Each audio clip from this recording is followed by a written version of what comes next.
قلبي، عامل ايه؟ كويس كله تمام؟ والله بحبك قوي. انا كمان بحبك انا جدا. الفانز بتاعك. حبيب قلبي يا حاج احمد. انا والدكتور احمد. تسلم يا دكتور. ايوه حبيبي منورين والله. ده نورك يا باشا. من امبارح الناس كلها اتصدمت من خبر وفاة الفنان احمد عامر، وكلهم كانوا بيبحثوا على السبب، وطلع السبب اللي هو مات بسبب سكتة قلبية.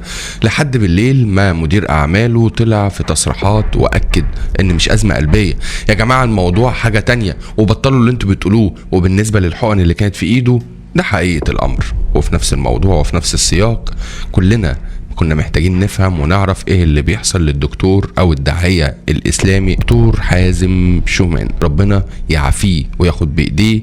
لكن قبل ده كله كنت محتاج ارحب بحضراتكم في حلقة جديدة من اللغز مع يونس محمد.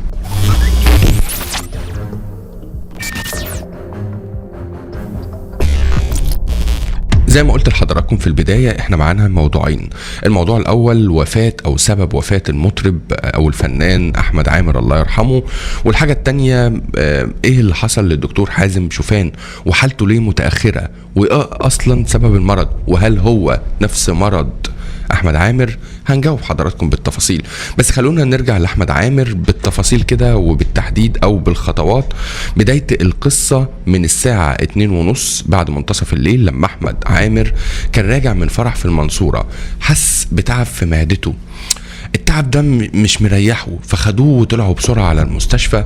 وهم في قلب المستشفى الدكاترة طمنوهم، قالوا لهم ما تقلقوش بإذن الله هيبقى بخير. لكن بعدها ما كملش ساعة وانتقل إلى رحمة الله تعالى. الخبر ملا الدنيا، رضا البحراوي أعلن، حمو بيكا أعلن، نقيب الموسيقيين أعلن، كل الناس أعلنت وراحوا لتشييع جثمانه والصلاة عليه. والصلاة اتأخرت عشان تصريح الدفن ما كانش طلع، وطلع أخبار والناس كانت عايزة تطلع ترندات وقالت تأويل وعناوين مش كويسة، اللي من ضمنها ان في حقن في ايده او مكان حقن في ايده.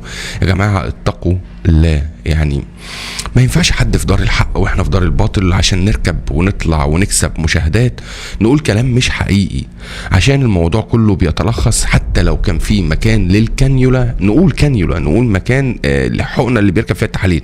اصل معنى اللي حضرتك تقول ان في مكان حقن في ايده يبقى الراجل ده بيضرب هيروين، بيضرب مخدرات، انت عايز تقول كده.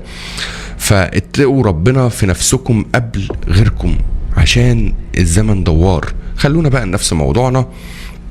السبب اتعرف على كل المواقع الإخبارية والسوشيال ميديا ان السبب موته هو سكتة قلبية.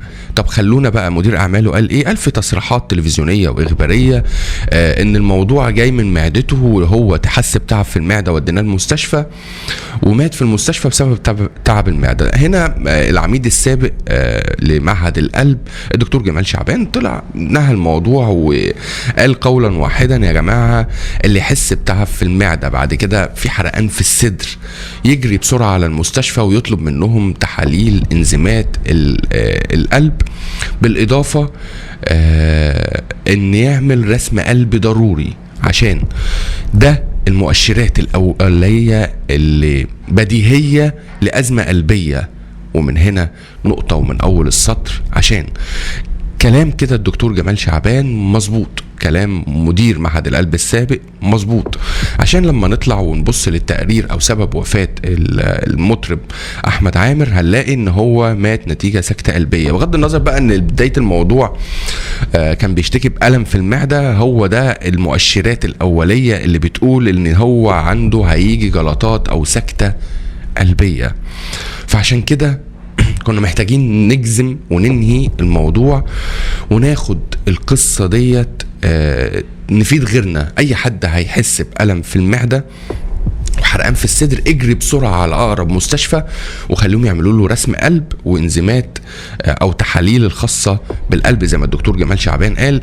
جايز نلحق ننقذ حياة مريض او حياة واحد بيشتكي والتشخيص هيبقى خاطئ في المستشفى، عشان واحد داخل لهم بيقول معدتي تعبانه، فهيبتدوا الدكاتره يشوفوا على ايه موضوع المعده، يكون حالته بتتاخر ويموت بسكته قلبيه زي احمد عامر. بمناسبه احمد عامر، ابنه امبارح كان في حاله صدمه حقيقيه، ربنا يعينه ويقويه في اللي جاي. طبعا بطل وموقف صعب جدا في سنه محدش يستحمله.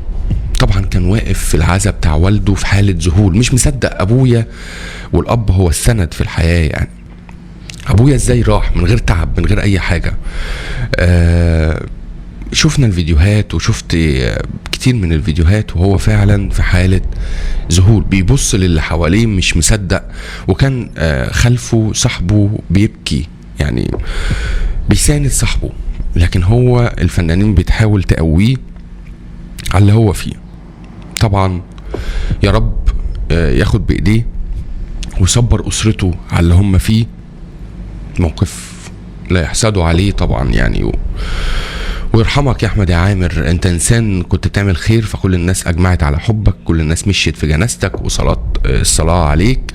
فيا رب نور قبره وارحمه.